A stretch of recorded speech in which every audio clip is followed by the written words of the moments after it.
आज का हमारा विषय है समस्थितिकी।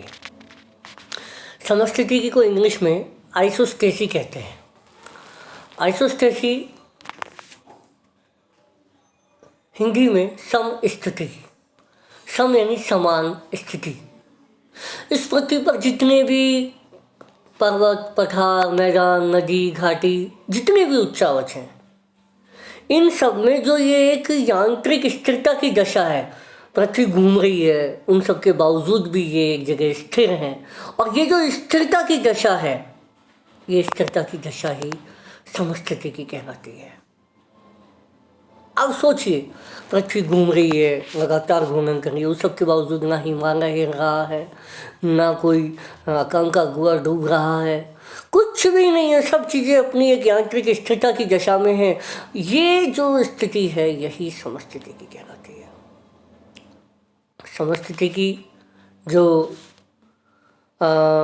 शब्द है, ये इसकी जो संकल्पना है, इस पर बहुत काम हुआ और डटन ने आइसोस्टेसी शब्द को सबसे पहले दिया। बात यह है कि इसके बारे में विचार सबसे पहले कैसे आया। देखो विद्यार्थियों, ये उस समय का है जब जॉर्ज एवरेस्ट 1854 में गंगा सिंधु के मैदान का सर्वेक्षण कार्य कर रहे थे। तो वो कल्याण और कल्याणपुर नाम के दो स्थानों पर गए। ये दोनों स्थान हिमालय की तलहटी में स्थित थे और इन दोनों स्थानों का जब उन्होंने त्रिभुजीकरण विधि से और खगोलीय विधि से सर्वे किया, तो त्रिभुजीकरण विधि से और खगोलीय विधि से सर्वेक्षण के दौरान इन्होंने वहाँ का अक्षांशीय माप ज्ञात किया।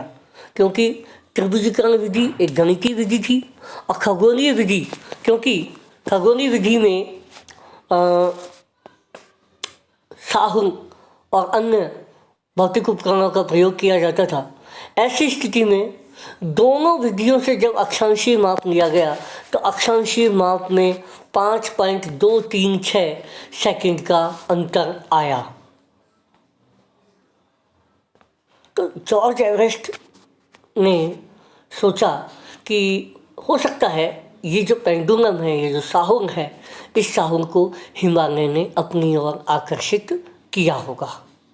ये सोच के साथ जॉर्ज एवरेस्ट ने अपना सर्वे कार्य किया।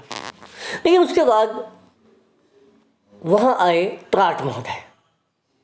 एलन प्राट जब यहाँ आए, तो इन्होंने भी इन्हीं दो जगह का सर्वे किया। तो ये तो तय था कि दोनों विधियों से सर्वे में करने पर अक्षांशीय माप में 5.236 सेकंड का अंतर आया। लेकिन प्राट ने जब हिमालय के घनत्व को देखा, क्योंकि हिमालय का घनत्व था 2.75 ग्राम प्रति घन सेंटीमीटर, और 2.75 ग्राम प्रति घन सेंटीमीटर घनत्व के हिसाब से ऐसा प्रतीत होता है कि इतना बड़ा हिमालय और इतना घनत्व यदि वो रखता है, तो हिमालय को, साहुल को और अधिक आकर्षित करना चाहिए था। यानी कि वास्तव में अक्षांशीय माप में हिमालय के आकार को देखते हुए, हिमालय की गुरुत्वाकर्षण शक्ति को देखते हुए अंतर लगभग 15.885 सेकंड का आना चाहिए था, जो कि मात्र 5.236 सेकंड का ही आया। अब प्राट ने सोचा कि जब इतना बड़ा हिमालय है तो अंतर अधिक आना चाहिए, लेकिन ये अंतर 5.236 सेकंड का ही क्यों आया? इसका मतलब हिमालय जितना बड़ा दिखता है, इतना इसमें गुरुत्वाकर्षण नहीं है। इसका मतलब इसमें इतना गुरुत्वाकर्षण नहीं है जितना बड़ा इसका आकार है। और ये देख करके और फिर उन्होंने ये निष्कर्ष दिया कि हिमालय हो सकता है अंदर से खोखला हो, या फिर ऊपर ये 2.75 ग्राम प्रति घन सेंटीमीटर घनत्व का हो, लेकिन इसके नीचे कम घनत्व के पदार्थ हों जिससे इसका संतुलन हो रहा हो और इसीलिए ये इतना अधिक आकर्षित नहीं कर पा रहा हो। कोई तो वजह है जिसकी वजह से हिमालय अपने आकार के अनुसार आकर्षित नहीं कर पा रहा। और इस तरह से जन्म हुआ एक कंसेप्ट का समस्थिति की। वो ऐसे कि जब ये मन में विचार आने लगे कि क्यों हिमालय अपने आकार के अनुसार आकर्षित नहीं कर रहा, तो फिर धीरे धीरे नए नए मत आए।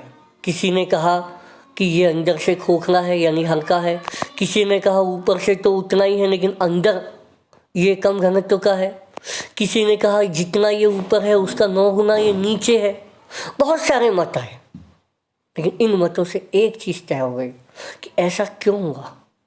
ऐसा इसलिए हुआ क्योंकि इस घूर्णन करती हुई पृथ्वी पर सभी भौतिक स्वरूपों को एक संतुलन स्थापित करना था। देखो विद्यार्थियों, जब मकान बनाया जाता है तो 9 इंच का आसार ईंटों का देने से पहले नीचे 2 फीट की पत्थर की चुनाई की जाती है, फिर उसके ऊपर 1.5 फीट की चुनाई की जाती है, फिर उसके ऊपर 1 फीट की चुनाई की जाती है और फिर धीरे धीरे जा कर के फिर 9 इंच का